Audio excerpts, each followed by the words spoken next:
This is the Sharing Without Shame podcast, where we go beyond addiction to uncover the deeper roots of trauma and shame. Hurt people hurt people. They hide behind masks. And here, we're done hiding. We're sharing our stories without shame. Hello, and welcome to the Sharing Without Shame podcast. I'm your host, Donna Marston, and we're voted number 27 out of the top 100 addiction podcasts in the U.S. and recognized by Million Podcasts as a top 100 addiction, recovery, and sobriety podcast. The show is for parents and loved ones who are hurting in silence. I know the emotional pain of loving someone in active addiction, the sleepless nights, the fear, the guilt, and the constant question of, am I helping or am I hurting? That's why I created the Sharing Without Shame Reset Method, a powerful approach designed specifically for parents and loved ones to move from chaos and crisis to clarity and boundaries and peace. And if you're ready for real change, and in my show notes, grab a copy of my 5 boundaries and breakthroughs. It's a free PDF. And so today I would like to welcome Dr. Rita Renee, and she is a TEDx and international keynote speaker. Personally impacted by a family member's addiction, she helps women transform pain into purpose, step confidentially into their authentic voices, and amplify their impact through speaking, writing, and leadership. As a founder of the Ultimate Powerhouse, coach and author of 14 plus books, including the Power Link and Powerhouse Speaker Unmute, she equips women to overcome adversity and thrive in business, ministry, and life. Welcome, Dr. Renee. Thank you for having me. Glad to be here. You're very welcome. So first thing I like to ask is, what would you like to share without shame? Well, I like to talk about how I personally didn't struggle with addiction or anything like that, but I grew up with loving people who did. Right, my brother. And that's, I guess, a kind of like a secondary shame, right? Your family members, they're going through that struggle. My brother, he battled with drugs. And my mom, she battled with alcohol. And while the addiction was, visible, visible problem in our family, the shame was a silent one for me. Not just their shame, but it was like our shame, because it was the shame like the family had, the secret that had to be kept, the shame of pretending that everything was fine, the shame of explaining absences or people's behavior, that shame, that loved one that you can't fix. So if anybody's listening, you're not alone, that there are some shames that we still struggle with. And I'm grateful that they have came out of addiction, but there was a journey with that. And being a child, I don't know how old you were, if you were a little one, or if it was teenage years where it really amplified. Mhm. But we don't at those ages often don't have the verbal skills to communicate the feelings or the fears or whatever's going on. But having understanding that you have a family member who's sick, that has a Yeah. substance use disorder, and not understanding it's a brain disorder. Their brains are Right. wired differently. So, like, how did it impact your life personally Yes. moving forward at whatever age you were when it started to impact you?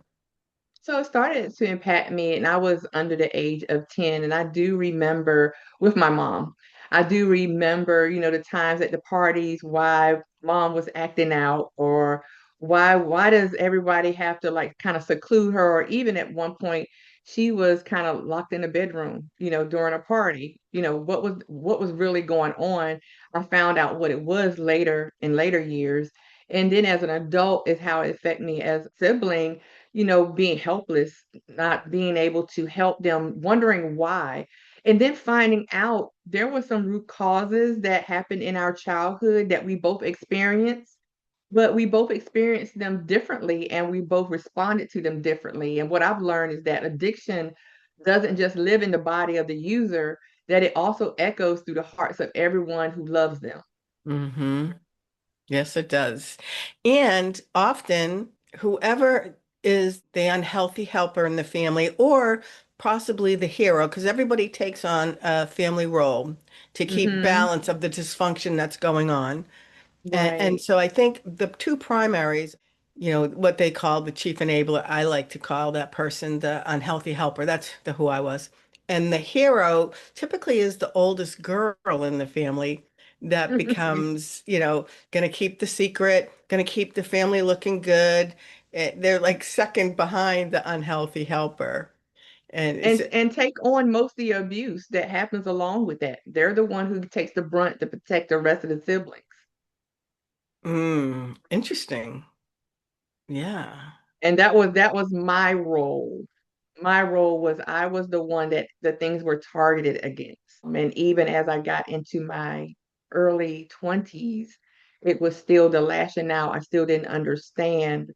And it wasn't until not too long ago, recently, my mom is recovering from that. My brother has been sober for almost 7 or 8 years and is married now. But I never carried that guilt with me. I learned how to let it go before I got mature enough to be an adult to understand that it wasn't my fault. It wasn't totally my struggle. It was their addiction. I was just that loving sibling or that loving child that was willing to overlook, but hold them accountable for their actions. So how did you learn to let go? What was that process like for you? It was a lot of faith. A lot of faith. It was a lot of faith for me because sometimes when people struggle with the addiction, the family often becomes like the silent caretakers, like you were saying, as the unspoken burden. And I just learned how to cover and not cope at one point. Started to have children my own self, and it was almost as I was struggling to survive for my own children because I Mm. didn't want to see them go through the same cycle, if that made sense. Because I think what happens, this is my take, and I don't have anything to back it up. It just, I've been doing this for a long time, but it just seems to me that when we become adults and we become parents, we're breaking cycles.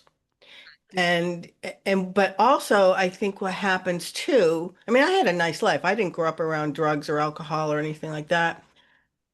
But when we have somebody who's in active addiction, that our family life is impacted. For me, what happened is, so my son would trigger certain things, certain emotions in me with some of his Hmm. behaviors. And what I Hmm. realized, it was unhealed trauma from childhood of Mm. not being Yeah. heard by a third grade teacher or whoever. And so that 5-year-old or 9-year-old would show up to the fight he just invited me to, so I could be the excuse why he needed to go get high. That Right. makes sense? Yeah, I see what you're saying. So I Yeah. think what happens is, if we're doing any work, like for me, it dove deep. It Mhm. just dove really way in there and didn't realize some of the stuff that needed to be healed. My point is, when we're impacted by a loved one's addiction, it really rocks us. But if we're lucky, we get those gifts of undoing what hurt us, and so that our voice is clearer and our I pain is absolutely released. agree. Mm. I agree with that. And as you were saying that, also uncovered like during this whole time with, dealing with those type of addictions as a young child, I was going through my own trauma of being abused by my uncle. Mm. So it's almost as though I was dealing with theirs, so I wouldn't have to deal with mine, if that makes sense. Mm-hmm. But Mm-hmm. as I got older, I did have to finally address it. Once I got into my late teen, I was 19 years old when I just told everybody what was going on and what had happened to me from the age of 5 to 10. That's when I started becoming freer for myself. Then I felt myself I was able or capable to kind of help them more or kind of be more sympathetic. I think during the journey and the process, I couldn't be sympathetic to their Yeah. pains and their journey because I was going through my own pain and my own journey. Yeah. And who is helping you? Nobody. Yeah. And so if you don't understand it, all this stuff's coming up. What do you do with it? I mean, I was in my late 50s, I think, when my son started using something like that, Mm, I didn't ever think anything about healing. I knew nothing right, about it. And through this, doing what, and trying to navigate his addiction and stop making a mess, I went on a healing journey. And so, which is important, which I think you have too. So when our loved ones are sick and suffering and they find their way into recovery, they start a healing journey. Because right. it's not about the drink or the drug, it's the why. So Yeah, they're bringing forth either it's trauma, whatever it is, whatever hurt them right. that they need to self-medicate. They're doing that work and it's coming forward, and we need to do the same work. Yes, we cannot forget ourselves, right? Because you can sometimes get lost in their healing journey and you don't get healed yourself. They come out okay and fine. Still, you have all these issues that you have suppressed and buried, and it affects your relationships. It affects your connection with your partners, the corporation that you're working for, whatever it is that has to do with relationship. It kind of draws it back. It doesn't let you be totally fulfilled as a person. And you're wondering why you don't act a certain way, or you're quiet, or you're not engaged. Is because of the traumas, those triggers, those things that happen in your life that you haven't dealt with. So never lose, you help your people, your loved ones in their journey, but don't forget about yourself in the journey. Yeah. And I think that's hard for a lot of women. Hmm. Because, when you think about it, one of the first things we're given as little girls, as actually babies, is a baby doll. What's the message? That we nurture, that we're the one that comforted, that we're the one that the support needs to come from. Yeah. And so We're the that's one what we the know. answers come from, right? Yeah. And so that's what we do. We take care of everybody else and put our feelings, our everything on the back burner until we're in the fetal position, or we just crash and burn. Right. Or we hit our enough and say, I'm Hmm. done. I'm done participating in this toxic relationship, and I'm going to put one step forward and start moving forward and start working on me. I was going to say it's so important. You can loving without losing yourself, because that's one of the Mhm. hardest things I had to learn was that love does not mean rescuing.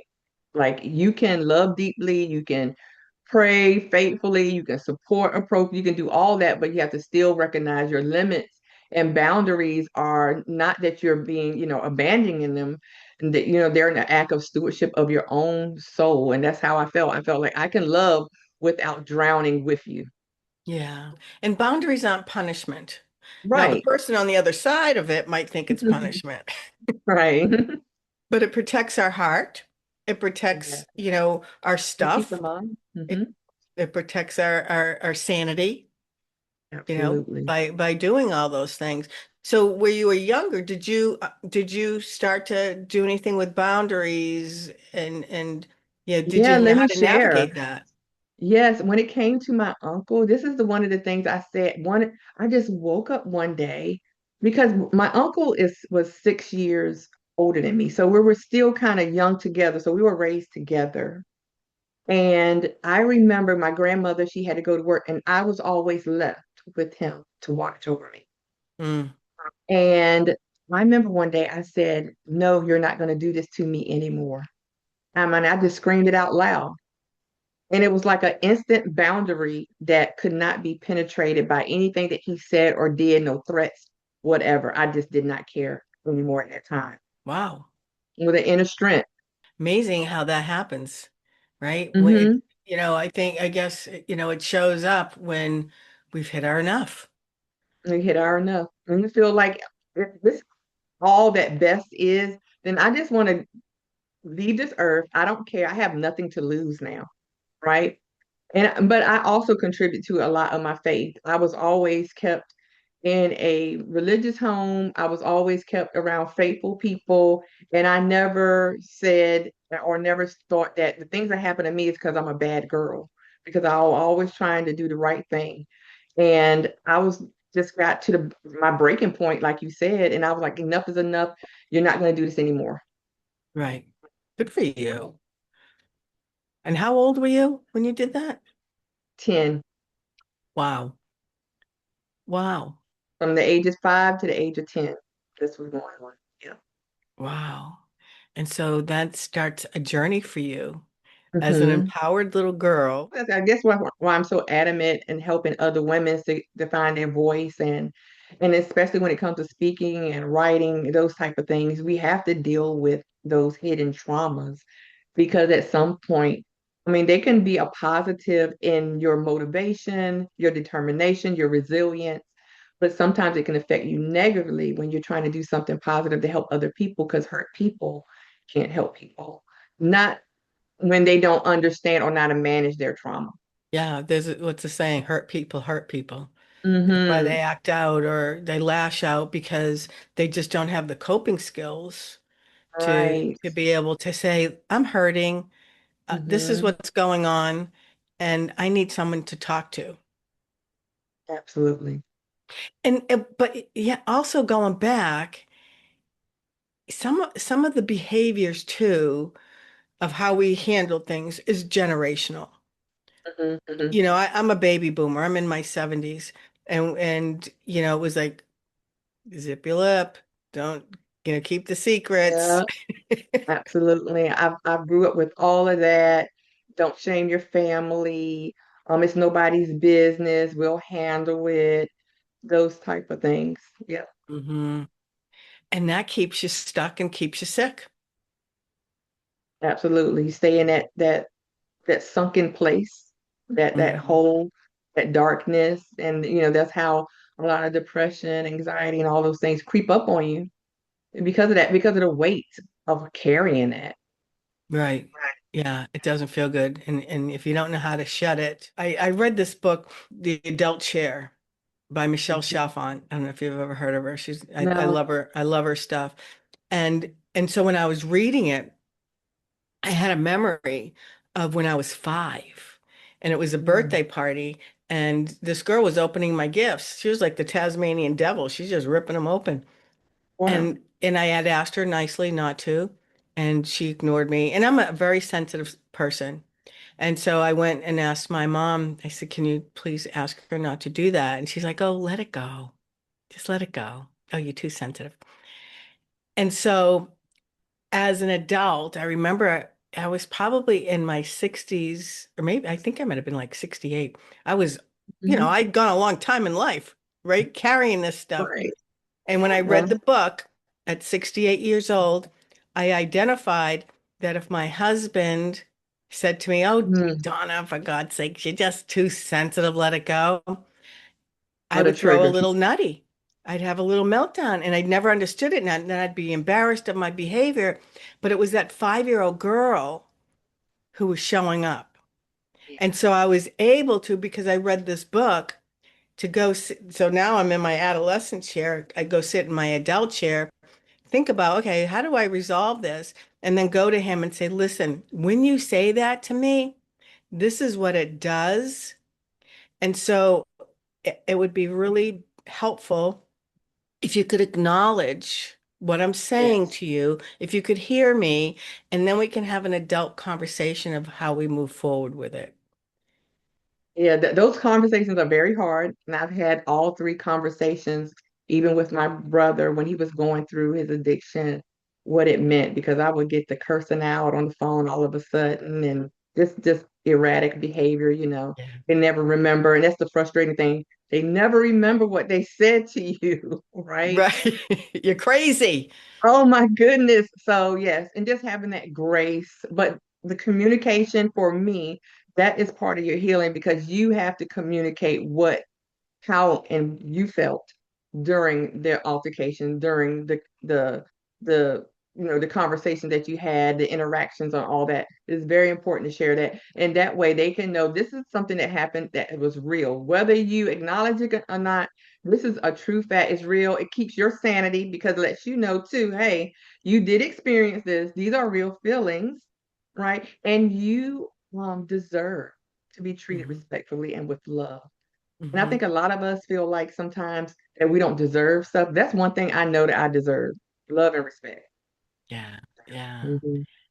And so as you move forward in your life, by, the accolades that I've read about you, you're a powerhouse. And actually, I think that's one of your, no, that is your powerhouse speaker. How did you go from where you were, and how did you start that journey of moving in and becoming a speaker and working for women to give them a voice? Can you explain that Yes. journey a little bit?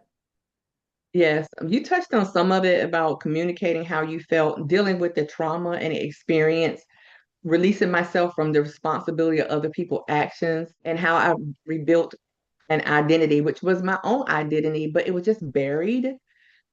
One of the things I did was I didn't ask people for a platform to speak. I created my own platform, and I Good for you. created a place where people can share who they are and I can be transparent.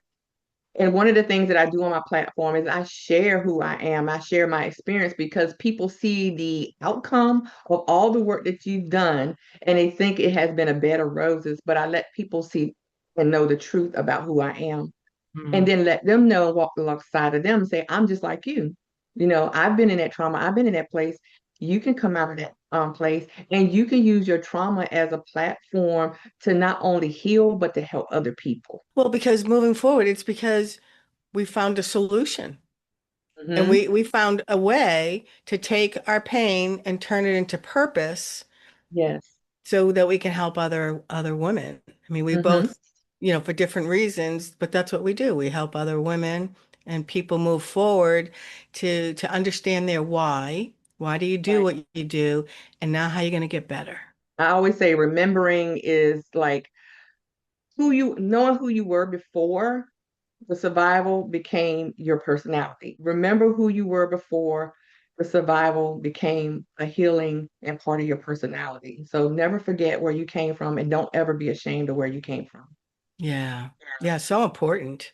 Be proud, right? Stand Absolutely. proud and you know, I think we're on the same page if we found our voice and our passion through our Mhm. pain. Yes, absolutely.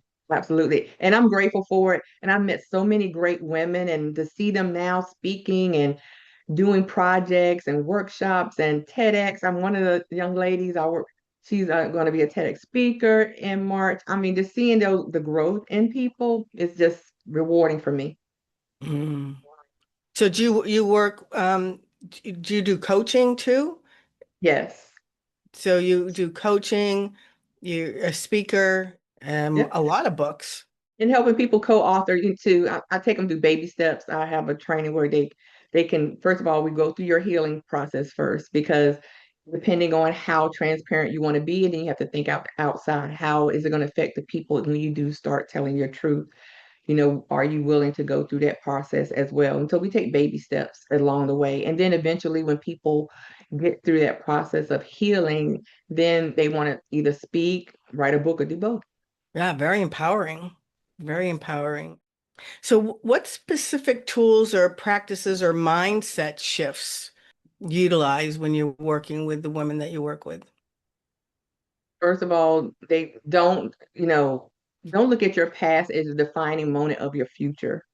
So we all go through life challenges and issues, and don't dismiss them either, because what we go through also help build who we are to be in the future. Like I look back on my past and I'm like, if I hadn't gone through that, how would I have been able to help these other people? How would I have been able to get through some of the things that I've gone through even after that, without having that resilience and that stamina? So it's like a muscle, you're exercising that muscle of resilience in your life. So don't dismiss it and don't be ashamed of it. So that changing that mindset of, yes, this was trauma in my life. Now I can use this energy to stay put, or I can use this energy in a positive way, not only for my healing, but to move forward. And how can I use that moving forward? I can also, because I have the experience now. A lot of things people feel like they can't do unless they have a lot of alphabets behind their name. If I had go back in time, I probably wouldn't have went to school as much, because I'm doing, I mean, I would have did it anyway. I would have wrote books anyway. I would have did all these things, help women anyway. And so you don't have to wait till you get a certain degree or whatever. You don't have to be an expert in your field, but you're an expert in your life. Mm-hmm. You're the expert who got out of that situation. You're the expert Mm-hmm. who made it on the other side. So be the Mm-hmm. expert. Use your trial to be the expert as your certification, being certified in your talk and how to get out of that situation. You can be certified. You certified your own self when you made it through. Yeah. And a lot of the big gurus, like, like Tony Robbins, he has no certifications. I don't think he has any letters behind his name. But he He created a platform for people to be able to speak and talk and do all these other things, and that certifies him. yeah. Now you don't work strictly with, mature women. You work with teenage girls as well. Yes, You younger want to talk women, about that? teenage women. Yeah, I love working with teenagers because teenagers we need it instilled into them. They're right now they're impressionable about everything and everything is dealing with emotions. And so I try to help them harness those emotions, right?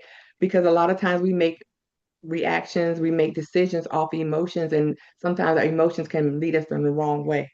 And so Mm. helping them to harness that and then to use that as a catapult in getting into the fields and into the different arenas that they want to be in, whether it is in corporate, whether it's in nonprofit, all of those attributes as a teenager, we can use that energy, we can harness it, but we need to make sure that we know how to control it and not be controlled, but we are in control of those emotions and those decisions. And so having women, young, especially young ladies, there's nothing wrong with being a young lady. How do we present ourselves? Everybody doesn't have to be poised and all of this, but we can present ourselves as professional. Present yourself as a professional person. Present yourself as a leader and not just a follower. There are times that we do need to be followers, but I help teenagers to decipher when that switch is needed. Mm. So I would imagine when you go to the high schools and you're dealing with the teens, Hmm. whether they're forthcoming with their what's going on at home, they must, a lot of them, or I shouldn't say a lot, I'm making an assumption and that's not fair. How many of them would come forward to say, I have a parent who's has a substance use disorder and there's a lot of drinking or there's fighting or there's all kinds of they're living in dysfunction. How often do those young women come to you for your guidance? I would say not as many as I would like, but then that takes time because you have to build that confidence with them, right? They have to be able to trust you.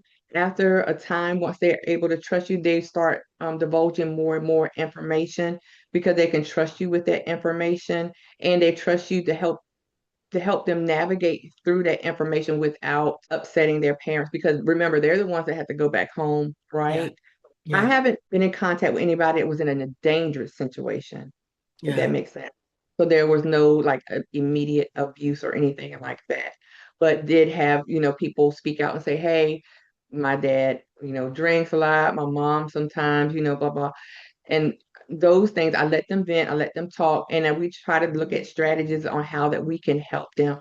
And then also give them also resources and opportunities and ways that they can introduce that information with their family members, have events to Mm. invite their family members to events, to showcase and focus on, look at your child, they're doing this and we want to be sober so we can right enjoy these memories because that's the thing about the abuse sometimes with substance abuse is that they don't remember. Yeah. And I think that's one of the things my mom talked about too is about not remembering the things that she said and did or not remembering some of the events or the particulars, right? Those little precious moments that be gone in a second, right? Not remembering those. Mm. Yeah, because Hmm. is that at a point it's like blackout drinking when Yeah. there's no memory, you Yes. know. Scary stuff. And, Hmm. it's tough enough to be a teenager with all the hormones and all the stuff that's going on. And then you add there's stuff going on with mom and dad, the people who are supposed to be there for you.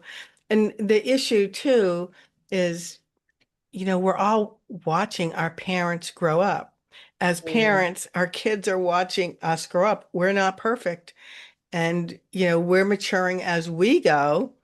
And so that can be messy sometimes. Yeah, because growing up, I thought a lot of things that were happening in my life were normal. Yeah, right. And so that's why I was looked at as being a tolerable person, a long-suffering person, because I thought this is what was normal. And then as I got older, I was like, this can't be normal. This cannot be normal. And I believe once I met my husband, because I've been divorced, but my current husband, when I met him and I met his family, like they were married like 40 some years. So this is normal too. I want this normal. Peaceful, quiet, Yeah. respect. Yeah. Yes. I want that normalcy. I want that loving interaction that I've seen between a husband and a wife and those things. I'm like, okay, so this is possible, right? But people don't know that unless they are around people and who articulate and let them know. And that's why we need our circle, the people who truly, truly love us to tell us the truth. Like, this is not normal. Yeah. Yeah. And we don't know till we know, Right. which is Exactly. unfortunate. And until you go over to your friends' houses and you see how Right. they're treated. I know I had my kids they'd come home sometimes and say, "Oh my goodness, the fighting that went on over at this house or that house." And it was, and there was a respect for how they grew up because we weren't yellers or we didn't do stuff Hmm. like that. We didn't weren't drinkers. I mean, we socially drank at the time. We don't drink anymore, but out of respect for our son, we just Hmm. if you can't do this, we're not going to do it either. And Right. I like it better. So much better. So much Yeah. clarity, right? Yeah, yeah, you're always of sound mind, so which is really a really good thing. See, I don't know if you want to talk a little bit about your books. Sure, I can talk a little bit. I have a range of books, and I started writing in 2014. The first one was Stay in the Ring, Knocked Down but Not Knocked Out. And that was about my life story, going through the abuse, divorce, and all those other things. And that was the breakthrough for me. Help even catapult my healing even more and also seeing that, you know what, I want to help other women. And so it spurred me to write devotionals, and also I did a lot of books on in business as well. So one of the books that I bought was the businesswoman got out of stepping away from toxic relationships because I was in a partnership that was very toxic. And so I said, I'm going to write about this because I know a lot of people who are in the wrong relationships business wise, and Yeah, they are very toxic, right? sure. So I wrote that book about that. And so I have a wide range of books, and it's all to help people to see the jewel that they are in their lives, and whether Yeah. there's a relationship, a partnership, collaboration, that you deserve to be in a place of wholeness, a place of respect, and a place of growth. Hmm. Yeah. And so if anybody wanted to look up Dr. Rita Renee, that's Mhm. also your pen My name. website. And just go, and you can go to the website the same way, DrRitaRenee.com, Dr. Rita Renee, and I'm at Dr. Rita Renee on all platforms. And so are your books on Amazon? Are they They're on in Amazon, stores? Barnes and Noble, and also my website if you want an autograph copy. So if they went to Barnes and Nobles where they live, it's in the shelf on the shelves. Hmm. Hmm. Oh, awesome. Well, that's And cool. if they run out, then you can just go to the kiosk and ask them, hey, can you order this book for me? And you can order Nice. Well, it. Mhm. that's awesome. What would you like people to know? I will say I would like people to know that they should always choose wholeness no matter what's going on in life. And that you don't have to make a choice for them or your past, that healing didn't erase your past, and it shouldn't erase your past. It teaches you how to live without letting the past lead you. And Mm, so you can still love your family and still grieve. You can still do all of these things, but no longer carry the shame and silence and the responsibility that was never yours. mm, And Your healing didn't come from forgetting, it came from choosing yourself without abandoning love. Yeah. And shame, that keeps people sick. It keeps, yeah, Yes. it keeps you stuck.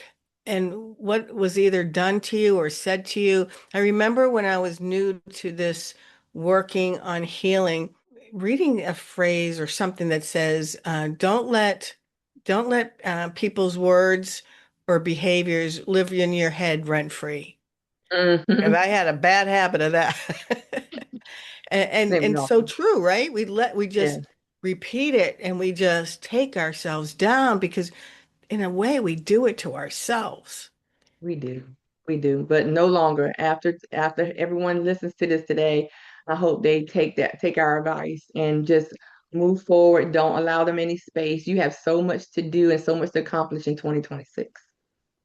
Going to be a great year. Yeah, I'm hearing all kinds of good things that, the shifting of the universe and all kinds of really good things are supposed to be happening.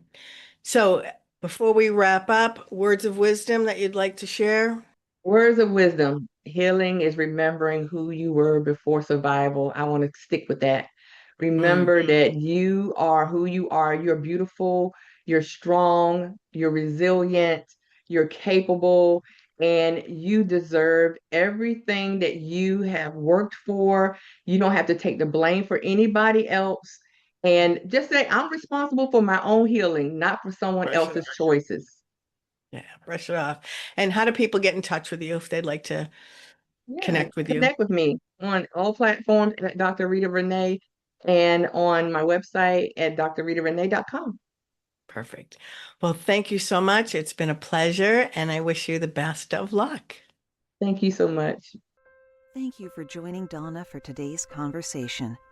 Remember, trauma may wear many faces, but healing is about uncovering the truth beneath the pain and learning to live without shame. If today's episode resonated with you, please subscribe, share, and leave a review. It helps this message reach more hearts that need it. If you have a story of navigating trauma, shame, or addiction and how you found your freedom, Donna would love to hear from you. This podcast is built on real stories, and yours could inspire someone else's healing. Visit sharingwithoutshame.com to connect with Donna, apply to be a guest, or learn how to bring her books, coaching, and speaking engagements to your community or organization. Until next time, remember, healing begins the moment you choose to stop hiding and start sharing without shame.